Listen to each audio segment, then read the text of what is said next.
right around 47, 48 degrees at 7 to 51. A freeze on all federal grants and loans. Marketplace Morning Report is supported by Viking, exploring the world in comfort. With a fleet of small ships, Viking offers travel experiences for the thinking person. Discover more at Viking.com. And by Glassdoor. Adam Grant has joined the Glassdoor community with expert advice on finding a job and making the most of work life. Learn more at Glassdoor.com.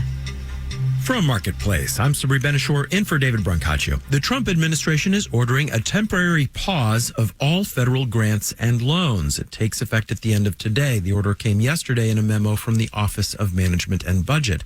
As Marketplace's Nancy Marshall-Genzer reports, it leaves a lot of questions unanswered. The memo says taxpayer dollars should be spent on things like energy and manufacturing, and their money is wasted on things like, quote, Marxist equity and transgenderism. It also says Medicare and Social Security benefits will not be impacted, and neither will, quote, assistance provided directly to individuals. So, will USDA loans to Black and Native American farmers be frozen? Another question. Is this legal? Senate Minority Leader Chuck Schumer doesn't think so. He sent out a statement last night saying the Trump administration must reverse course immediately, adding that Congress approved these investments and they are not optional, they are the law. The memo does say that federal agencies should cancel awards in conflict with administration priorities, quote, to the extent permissible by law. They have to submit detailed information on any program subject to the pause by February 10th.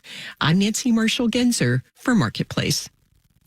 Workers at a Whole Foods store in Pennsylvania have voted to unionize. It's the latest organizing effort by workers at parent company Amazon, but this one is different. Most other efforts have focused on Amazon's warehouse and delivery workers. Marketplace's Nova Safo has the details.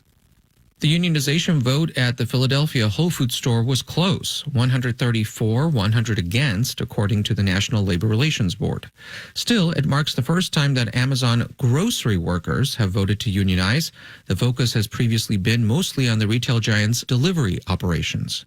Workers at the Whole Foods store say they want a labor contract that raises their wages and recognizes the physical demands they're under from having to work quickly. Amazon says it provides competitive wages and benefits at the store. The United Food and Commercial Workers International Union will now have to negotiate a labor agreement, which could take a while. Unionized Amazon warehouse workers in New York City have been trying for 3 years. Just before Christmas, they joined up with the Teamsters for a strike. The Teamsters Union is also trying to organize Amazon drivers. I'm Nova Safo for Marketplace. All right, let's do the numbers. Dow futures are down 58 points. That's 0.1%. S&P and NASDAQ futures are up 0.1%. The yield on the 10-year Treasury is 4.574%. And another couple of numbers for you. The chances of getting a fat raise are getting a little slimmer in 2025. That's according to a new survey of chief financial officers by Gartner. The percentage of CFOs who said they were going to raise average compensation by 4% or more went from 86% in 2023 to just 61% this year.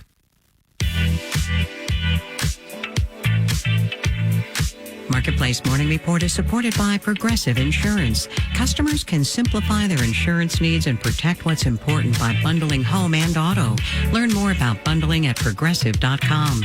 And by Amazon Business, focused on offering smart business buying solutions, leading time to focus on growth. More at AmazonBusiness.com. And by Rubrik, dedicated to giving businesses the power to bounce back fast when cyber attacks target the cloud. More at Rubrik.com. The rules of Congress are Byzantine and seemingly endless. And with the start of the new Congress and administration, a rarely used one has come out of the woodwork. It's something called the Congressional Review Act, and it could allow Republicans to roll back some, but not all, Biden-era rules and regulations. Marketplace senior Washington correspondent Kimberly Adams is here to break it down. Good morning. Good morning.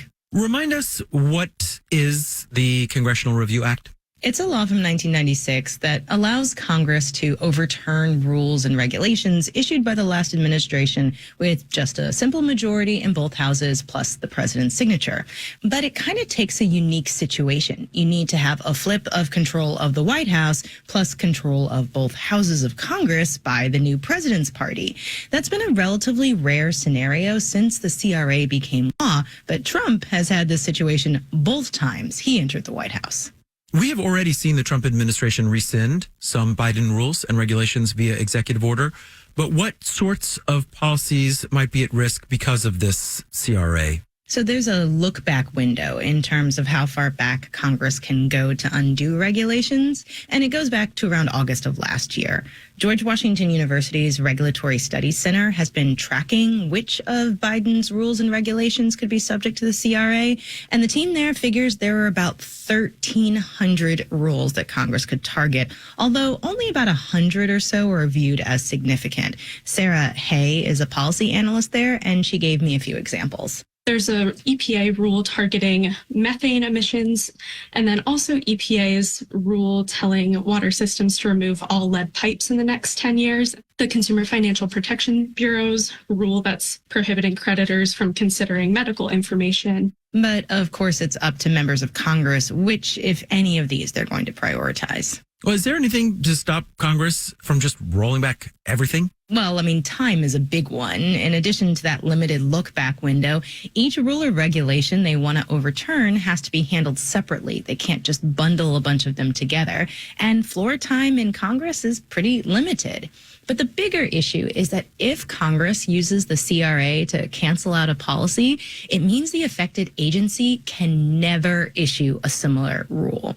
Here's Sarah Hay at the Regulatory Studies Center again. And so if there's a subject that an agency regulated on and Congress is thinking about overturning it, but then they might say, oh, but maybe we want to issue a regulation on that ourselves in the future. And so to preserve that option for the future, members of Congress may want to leave it to the executive branch to tweak a regulation rather than completely throw it out. All right. Marketplace's senior Washington correspondent, Kimberly Adams, thank you so much. You're welcome. Our producers are Nick Perez, Ariana Rosas, Alex Schroeder, and Erica Soderstrom. Our senior producer is Meredith Gerritsen-Morby. In New York, I'm Sabri Benishore with the Marketplace Morning Report.